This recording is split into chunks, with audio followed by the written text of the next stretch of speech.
సమ్మక్క సారక్క జాతరపై దేవాదాయ శాఖ పర్యవేక్షణ కరెక్ట్ కాదన్నారు కవిత.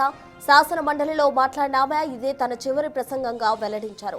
ఆదివాసీ సాంప్రదాయం దెబ్బతీసే విధంగా సమ్మక్క సారక్క వైదిక చిహ్నాలు చెక్కారని అది కరెక్ట్ కాదన్నారు కవిత.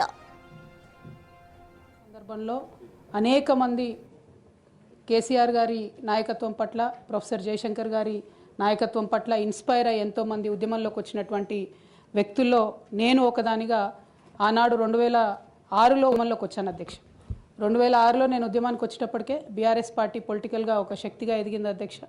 ఆనాటికే యూనియన్ క్యాబినెట్ మినిస్టర్గా కేసీఆర్ గారు కూడా ఉన్నారు. అయినప్పటికీ నేను బీఆర్ఎస్ పార్టీలోకి రాకుండా ఇండిపెండెంట్గా తెలంగాణ జాగృతి అనేటటువంటి సంస్థను స్థాపించి ఆ సంస్థ ద్వారా తెలంగాణ ఉద్యమంలో ఎక్కడైతే గ్యాప్ ఉందో ఆ గ్యాప్ని ఫుల్ఫిల్ చేయడానికి, ముఖ్యంగా మహిళా లోకాన్ని తెలంగాణ ఉద్యమంలోకి తీసుకురావడానికి, యువమిత్రుల్ని తెలంగాణ ఉద్యమంలోకి తీసుకురావడానికి అనేక కార్యక్రమాలు చేపట్టడం జరిగింది అధ్యక్ష. అందులో ప్రధానంగా ఏదైతే మన సంస్కృతి గురించి అనేకమైనటువంటి చిన్నచూపు చూసేటటువంటి పరిస్థితి ఉన్నటువంటి సందర్భంలో మన బతుకమ్మ మన గౌరవం అని చెప్పి బతుకమ్మ పండుగను ముందుకు తీసుకెళ్ళి నేను ఊరూరా తిరుగుతూ మరి బతుకమ్మ పండుగ మన ఆత్మగౌరవానికి ప్రతీక అని చాటి చెప్పేటటువంటి ప్రయత్నం చేశాను అధ్యక్ష. అదేవిధంగా మన చరిత్రకు సంబంధించి 3000 సంవత్సరాల తెలంగాణ చరిత్రను కూడా నేను ప్రత్యేకించి ఒక చారిత్రక బృందాన్ని కూడా పెట్టుకొని మరి పుస్తకాలను కూడా వెలువరించడం జరిగింది అధ్యక్ష. తెలంగాణలో ఉన్నటువంటి చారిత్రక కట్టడాలను పరిరక్షించడానికి, ఆ కట్టడాల చుట్టూ ఉన్నటువంటి చరిత్రను కూడా నేను నిక్షిప్తం చేయడానికి చేయని ప్రయత్నం అంటూ లేదు అధ్యక్ష. అట్లానే ప్రధాన స్రవంతి మీడియాలో, సినిమాల్లో మనకు జరుగుతున్నటువంటి అవమానం పట్ల ఆనాడు ఉమ్మడి రాష్ట్రంలో చాలా తీవ్రంగా కొట్లాడడం జరిగింది అధ్యక్ష. మన భాషను, మన యాసను ప్రొటెక్ట్ చేయడానికి నా వంతు ప్రయత్నం చేశాను అధ్యక్ష. అప్పటికే ఉమ్మడి రాష్ట్రంలో ఉన్నటువంటి పాఠ్య పుస్తకాల్లో కూడా మన తెలంగాణ మహనీయుల చరిత్ర లేకపోవడం, మన తెలంగాణ సాంస్కృతిక అంశాలు లేకపోవడం, మన తెలంగాణ భాష పట్ల వివక్ష ఉండడం పట్ల కూడా శ్రీకృష్ణ కమిటీకి ఆనాడు ఇచ్చినటువంటి రిపోర్ట్లో కూడా తెలంగాణ జాగృతి తరఫున మేము ఇవ్వడం జరిగింది అధ్యక్ష. శ్రీకృష్ణ కమిటీ ఇచ్చినటువంటి ఫైనల్ రిపోర్ట్లో కూడా ఆ వాస్తవాలని వాళ్ళంతా ఉటంకించడం జరిగింది అధ్యక్ష. ఇవన్నీ కూడా మరి తెలంగాణ ప్రజలు కూడా మర్చిపోరు అధ్యక్ష. ఇవన్నీ చేస్తూ వచ్చినాం. 8 సంవత్సరాలు ఒక ఇండిపెండెంట్ సంస్థగా మేము ఉన్నాం అధ్యక్ష. అదేవిధంగా సాంస్కృతిక పరమైన అంశాలే కాకుండా బాలికల విద్య పట్ల, ఆదివాసీల హక్కుల పట్ల, మన ప్రాంతంలో ఉన్నటువంటి పరిశ్రమల్లో మన ప్రాంత ఉద్యోగులకే, మన ప్రాంత యువకులకే ఉద్యోగాలు దక్కాలనేటటువంటి అంశాల పట్ల కూడా ఆనాడు మేము పోరాటం చేయడం జరిగింది అధ్యక్ష. 2004లో నేను వాస్తవానికి అప్పటికే అమెరికాలో ఉద్యోగాలు చేస్తూ ఉన్నాం అధ్యక్ష. 2004 ఆగస్టులో నేను నా పర్సనల్ రీజన్స్ కోసము భారతదేశానికి వచ్చాను అధ్యక్ష. కానీ ఆ తర్వాత 2006లో ఎప్పుడైతే కేసీఆర్ గారు యూనియన్ మినిస్టర్ పదవికి రిజిగ్నేషన్ చేశారో అనేక మంది యువకులు తమ ఉద్యోగాలను వదులుకొని ఉద్యమంలోకి వచ్చారు అధ్యక్ష. వారితో పాటే నేను కూడా ఉద్యమంలోకి వచ్చాను అధ్యక్ష. వేలాది మందిని వారు ఇన్స్పైర్ చేసినట్టే నన్ను కూడా ఇన్స్పైర్ చేశారు అధ్యక్ష. అయితే మీ అందరికీ తెలుసు అధ్యక్ష, ఉద్యమంలో మనందరం కూడా కష్టపడ్డాం, పార్టీలకు అతీతంగా కష్టపడ్డాం. అనేక సందర్భాలు జరిగినాయి. చాలా సక్సెస్ఫుల్గా మన అంశాలని మనం ప్రజలకు చెప్పగలిగినాం, భావజాల వ్యాప్తి చేయగలిగినాం. అయితే అధ్యక్ష 2013-14లో తెలంగాణ ఉద్యమాన్ని మలుపు తిప్పేటటువంటి కీలక ఘట్టాలు జరిగినాయి అధ్యక్ష. 2013లో ఆనాడు కాంగ్రెస్ పార్టీలో ఉన్నటువంటి కొంతమంది నాయకులు మరి కేసీఆర్ గారిని మీరు ఢిల్లీకి రండి, సోనియా గాంధీ గారు నిర్ణయం తీసుకున్నారు తెలంగాణ ఇస్తారని చెప్పి పిలిపిస్తే మేము కుటుంబ సమేతంగా 2013లో ఢిల్లీకి వెళ్ళడం జరిగింది అధ్యక్ష. కానీ వెళ్ళిన తర్వాత 2 నెలలు కూడా దాదాపుగా కనీసం కాంగ్రెస్ పార్టీలో పెద్ద నాయకులు కానీ చిన్న నాయకులు కానీ ఎవరు పలకరించిన పాపాన పోలేదు అధ్యక్ష. ఆనాడు ఈ ఘట్టం నేను ఈ హౌస్లో రికార్డ్ కావాలని చెప్తా ఉన్నా అధ్యక్ష. ఎందుకంటే ఇవాళ అనేక మంది తెలంగాణ ఉద్యమంతో సంబంధం ఉన్నవాళ్ళు, లేని వాళ్ళు, కొత్తగా రాజకీయాల్లోకి వస్తున్నటువంటి వాళ్ళు కూడా తెలంగాణ ఉద్యమంలో మీ పాత్ర ఏంటి అని మాట్లాడుతున్నటువంటి సందర్భంలో గల్లీలో కొట్లాడటమే కాదు, ఢిల్లీలో లాబియింగ్లో కూడా నా పాత్ర ఉందని చెప్పడానికే హౌస్లో ఈ మాట చెప్తా ఉన్నాను అధ్యక్ష. అయితే 2013 అధ్యక్ష జూలై ఆగస్ట్ టైంలో మరి అక్కడే ఉన్నాము, ఎక్కడ కూడా కదలిక లేదు. అటువంటి సందర్భంలో ఆనాడు మేడం సోనియా గాంధీ గారు ఎవరైతే ఈ కీలకమైన నిర్ణయం తీసుకోవాలో వారికి సంబంధించి ముఖ్య అనుచరుడుగా ఆస్కర్ ఫెర్నాండెస్ గారు ఉండేవారు అధ్యక్ష. తమరందరికీ తెలిసి ఇప్పుడు లేరు, వారు పెద్దవారు.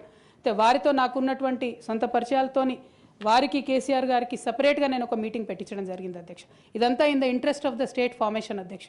ఆ తర్వాత సోనియా గాంధీ గారు ఇంటర్ఫియర్ అయ్యి ఒకటే రోజులో అధ్యక్ష 7 నుంచి 8 సార్లు కమ్యూనికేట్ అయ్యి మాట్లాడి ఆ తర్వాత తెలంగాణ సాధన అనేటటువంటి అంశం ముందుకెళ్ళింది అధ్యక్ష. ఆ విషయం తమరికి కూడా తెలుసు అధ్యక్ష. 2013 ఆగస్టు సెప్టెంబర్ నుంచి మొదలు పెడితే 2014లో తెలంగాణ బిల్లు పాస్ అయ్యేంత వరకు కూడా మనందరం కూడా నిప్పుల కుంపటి మీద కూర్చున్నట్టు కూర్చున్నాం అధ్యక్ష. ఏ క్షణంలో ఏ ఆంధ్ర లాబీస్లో వచ్చి ఇది చెడగొడతారో, ఏ క్షణంలో తెలంగాణ రాకుండా పోతుందో అని అందరం కూడా ఏమంటారు దీపపు చుట్టూ చేయబెట్టిన కాపాడుకున్నట్టు మనందరం కూడా ప్రయత్నం చేసినాం అధ్యక్ష. అందులో నా పాత్ర కూడా కొంత ఉంది అని చెప్పడానికే ఈ విషయాన్ని నేను చెప్తా ఉన్నాను అధ్యక్ష. ఆ తదనంతర పరిణామాల్లో 2 సభల్లో కూడా మరి తెలంగాణ బిల్లు పాస్ అయింది. తర్వాత టీఆర్ఎస్, అప్పుడు టీఆర్ఎస్ ఉన్నటువంటిది కాంగ్రెస్లో మర్జ్ అవ్వాలనేటటువంటి ఒక పొలిటికల్ డెసిషన్ జరుగుతున్న సందర్భం అధ్యక్ష. అయితే మర్జ్ అవ్వలేదు అధ్యక్ష. అప్పుడు మర్జ్ అవ్వకపోతే ఏమైంది, ఇండిపెండెంట్గా టీఆర్ఎస్ ఇక్కడ పోటీ చేయాల్సిన పరిస్థితి వచ్చింది. వాస్తవానికి అధ్యక్ష, ఏ మహిళ అయినా కూడా ఒక కెరీర్ ఎంచుకునే ముందు, ఒక ఉద్యోగం చేసే ముందు తన కుటుంబం ఏంటి, కుటుంబ పరిస్థితి ఏంటి, రేపు పొద్దున్న నేను ఈ ఉద్యోగం చేస్తే నా పిల్లలకు సమయం ఇవ్వగలుగుతానా, కుటుంబ వ్యవహారాలకు సమయం ఇవ్వగలుగుతానా అని ఆలోచించుకుంటారు అధ్యక్ష. నేను కూడా ఉద్యమంలోకి వచ్చే ముందు 3 నుంచి 4 నెలలు చాలా సుదీర్ఘంగా ఆలోచించి నా జీవిత భాగస్వామితో చర్చించిన తర్వాతనే నేను ఉద్యమంలోకి రావడం జరిగింది అధ్యక్ష. అయితే ఈ విషయం ఇప్పుడు ఎందుకు చెప్పాల్సి వస్తుందంటే అధ్యక్ష, నేను ఎప్పుడైనా కూడా మన తెలంగాణ నుంచి ఒక ఇంటర్నేషనల్ స్థాయి ఎన్జిఓ నడపాలనుకున్నాను అధ్యక్ష. నేను పాలిటిక్స్లోకి వస్తానని అనుకోలేదు. కాకపోతే 2013-14లో ఎప్పుడైతే ఈ పరిణామాలు జరిగినాయో, టీఆర్ఎస్ పార్టీ ఒంటరిగా పోటీ చేయాల్సి వచ్చిందో అధ్యక్ష, ఆనాడు నాకు పార్టీ నుంచి వచ్చినటువంటి రిక్వెస్ట్ ఏంటంటే, నువ్వు నిజామాబాద్లో చేసినటువంటి పనికి నిన్ను నిజామాబాద్లో దాదాపుగా ఇంటింటికి గుర్తుపడతారు కాబట్టి నువ్వు ఎంపీ టికెట్ తీసుకొని అక్కడ ఉంటే అందరు ఎమ్మెల్యేలు మనం గెలిచేటటువంటి ఆస్కారం ఉంటుంది కాబట్టి నువ్వు ఇక్కడ పోటీ చేయాలని ఆనాడు టీఆర్ఎస్ పార్టీ నాకు పిలిచి పార్లమెంట్ టికెట్ ఇచ్చింది అధ్యక్ష. నేను ఎప్పుడు కూడా వారిని అడుక్కొని టికెట్ తీసుకోలేదు అధ్యక్ష. ఆ నిజామాబాద్ ప్రజలు దాన్ని గౌరవించారు. 9కి 9 కంప్లీట్గా నిజామాబాద్లో ఎమ్మెల్యేలని గెలిపించారు అధ్యక్ష. తద్వారా టీఆర్ఎస్ ఇండిపెండెంట్గా ఆనాడు అధికారంలోకి వచ్చింది అధ్యక్ష. అందరం సంతోషపడ్డాం అధ్యక్ష.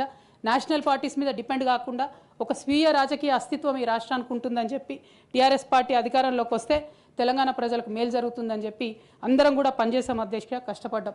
అదేవిధంగా మొదటిసారి పార్లమెంట్లో ఉన్నటువంటి మనందరం కూడా, మీకు తెలుసు అధ్యక్ష, ఇక్కడ కూడా చాలామంది సహచరులు ఉన్నారు, చాలా అంశాల మీద, విభజన అంశాల అన్నిటి మీద కూడా నిరంతరం పోరాటం చేసి అది హైకోర్టు సాధించుకోవడం కావచ్చు అధ్యక్ష, కాళేశ్వరం లాంటి పెద్ద ప్రాజెక్టులకు అనుమతులు సాధించుకోవడం కావచ్చు అధ్యక్ష, అనేక అంశాల మీద కొట్లాడి కూడా పనిచేసినాం అధ్యక్ష.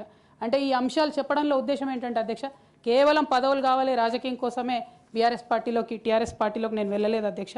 ఆనాడు టీఆర్ఎస్ పార్టీకి అవసరం, తెలంగాణ ప్రజలకు అవసరం అని చెప్పినారు కాబట్టి వెళ్ళిన అధ్యక్ష. వెళ్ళిన తర్వాత కూడా నిజామాబాద్ పార్లమెంట్లో ఉన్నటువంటి వారందరికీ తెలుసు అధ్యక్ష, ఒక 20 సంవత్సరాలు పెండింగ్ ఉండే అధ్యక్ష నిజామాబాద్ పెద్దపల్లి రైల్వే లైన్. కానీ మొదటి 2-3 సంవత్సరాలలోనే వెంటబడి నేను అది పూర్తి చేసుకోగలిగిన అధ్యక్ష. అంటే ఇట్లా ఒక్కొక్కటి ఏ రోల్ ఇస్తే ఆ రోల్లో పనిచేసుకుంటూ వెళ్ళినాం అధ్యక్ష. ఏ రోల్ ఇస్తే ఆ రోల్లో డెడికేటెడ్గా తెలంగాణ ప్రజలకు పనికొచ్చేటట్టుగా చేసినాం అధ్యక్ష. సో 2014లో తెలంగాణ జూన్ 2న వస్తే సెప్టెంబర్లో బతుకమ్మ పండుగ వచ్చింది అధ్యక్ష. నేను అంతకుముందు తెలంగాణ జాగృతి నుంచి దాదాపుగా 8-9 సంవత్సరాల నుంచి కంటిన్యూస్గా బతుకమ్మ పేరుతోని ప్రతి సంవత్సరం కార్యక్రమాలు చేసేదాన్ని అధ్యక్ష.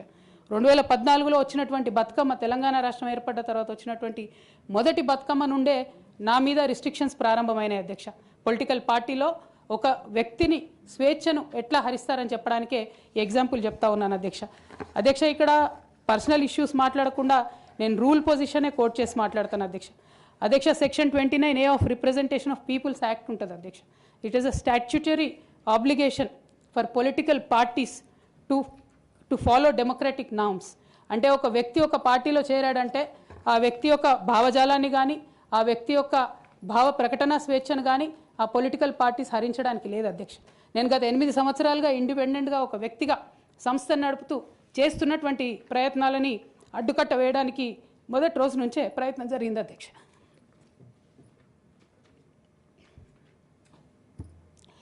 కానీ ఎక్కడ కూడా నేను తెలంగాణ బిడ్డలని, తెలంగాణ ప్రజల్ని